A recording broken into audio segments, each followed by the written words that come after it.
ದಕ್ಷಿಣಾದೇವಿಯ ಬಗ್ಗೆ ನಾನು ಹೇಳ್ತಾ ಇದ್ದೀನಿ.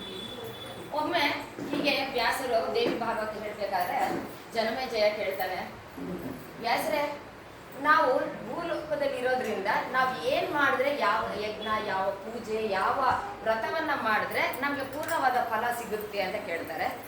ಆ ಒಂದು ಡಿಸ್ಕಷನ್ ಬಂದಾಗ ವ್ಯಾಸರು ಹೇಳ್ತಾರೆ, ಹಿಂದೆ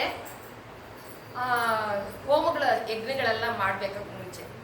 ಆವಾಗ ಹೋಮ ಯಜ್ಞಗಳೆಲ್ಲನೂ ಮಾಡ್ತಾ ಇರ್ಬೇಕಾದ್ರೆ ಆ ಒಂದು ಹವಿಸನ್ನ ನಾವೇನ್ ಕೊಡ್ತೀವೋ ಅದು ಆಹಾರವಾಗಿ ದೇವತೆಗಳಿಗೆ ಅಂದುತ್ತೆ. ಯಾವ ರೂಪ ಅಂದುತ್ತೆ ಅಂದ್ರೆ, ನಾವು ಹಾಕುವಂತ ಮೂಲಿಕೆ ಆಗ್ಬೋದು, ತುಪ್ಪ ಆಗಿರ್ಬೋದು, ಅಥವಾ ಇನ್ನೊಂದು ಬೇರೆ ವಸ್ತುಗಳೆಲ್ಲ ಹಾಕಿವಲ್ಲ, ಅದೆಲ್ಲ ಹೊಗೆ ರೂಪವಾಗಿ ಆಕಾಶಕ್ಕೆ ಹೋಗಿ ಅಲ್ಲಿ ಸಣ್ಣ ಒಂದು ಅಮೃತದ ಬಿಂದುವಾಗಿ ಇಂದ್ರನ ನಾಲಿಗೆ ಮೇಲೆ ಬೀಳುತ್ತೆ.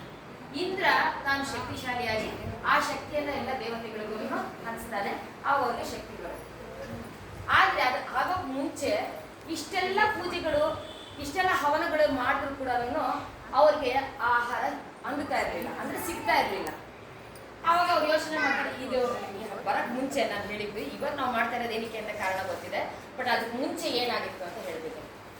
ಆಗ ದೇವತೆಗಳೆಲ್ಲ ಬಂದು ಕೇಳ್ತಾರೆ ಬ್ರಹ್ಮನನ್ನ, ಸ್ವಾಮಿ, ಭೂಮಿಯಲ್ಲಿ ಇಷ್ಟೆಲ್ಲ ಪೂಜೆಗಳು ಪುನಸ್ಕಾರಗಳು ಎಲ್ಲ ಮಾಡ್ತಿದ್ದಾರೆ, ಹೋಮದ ರೂಪದಲ್ಲಿ ಹವಿಸನ್ನು ಹಾಕ್ತಿದ್ದಾರೆ, ಆದ್ರೆ ಅದ್ರ ಫಲ ಬಂದು ನಮ್ಮ ಮಾಡಿಸಿದವ್ರಿಗೆ ಬರ್ತಾ ಇದೆ, ಆದ್ರೆ ನಮಗ್ ದಕ್ತಾ ಇಲ್ಲ ಆ ಫಲ ಅಂತ ಹೇಳ್ತಾರೆ. ಇದಕ್ಕೆ ಕಾರಣ ಏನು ಅಂತ ಹೇಳ್ತಾರೆ. ಆದ್ರೆ ನಮ್ಗೆ ಆಹಾರ ಇಲ್ಲದೆ ನಾವು ತಡವರಿಸ್ತಾ ಇದ್ದೀವಿ, ಶಕ್ತಿ ಇಲ್ಲ, ನಮ್ಗೆ ಶಕ್ತಿ ಕುಂದುತ್ತಿದೆ, ಆದ್ರಿಂದ ಏನ್ ಮಾಡ್ಬೇಕು ಅಂತ ಕೇಳ್ತಾರೆ. ಆವಾಗ ಬ್ರಹ್ಮದೇವರು ಹೇಳ್ತಾರೆ, ಇದಕ್ಕೆ ನಾನು ಉತ್ತರ ಹುಡ್ಕೋದಕ್ಕಿಂತ ಸಾಕ್ಷಾತ್ ವಿಷ್ಣುವೇ ಇದ್ರು ಅಂತ ಹೇಳಲಿ ಅಂತ ಹೇಳ್ತಾರೆ. ಆವಾಗ ವಿಷ್ಣುವನ್ನ ಕೇಳ್ತಾರೆ. ಅವ್ರು ಹೇಳ್ತಾರೆ, ನೋಡಿ, ಯಾವುದೇ ಒಂದು ಹೋಮ ಪೂಜೆ ಮಾಡ್ಬೇಕಾದ್ರೆ ಆ ಯಜ್ಞಗಳನ್ನ ಮಾಡಿದಾಗ ಆ ಮಾಡಿದಂತಹ ವ್ಯಕ್ತಿಗೆ ಫಲ ಸಿಗುತ್ತೆ. ಆದ್ರೆ ಯಜ್ಞ ಬ್ರಹ್ಮನಾಗಿ ಕುಳಿತು ಮಾಡಿಸ್ತಾರಲ್ಲ, ಅವ್ರಿಗೆ ನಾವು ಸರಿಯಾದ ರೀತಿಯಲ್ಲಿ ದಕ್ಷಿಣೆ ಕೊಡಲಿಲ್ಲ ಅಂತಂದ್ರೆ ಅದ್ರ ಫಲ ಸಿಕ್ಕಲ್ಲ. ಆದ್ರಿಂದ ಯಜ್ಞ ಮಾಡಿದ ಕೂಡಲೇನೆ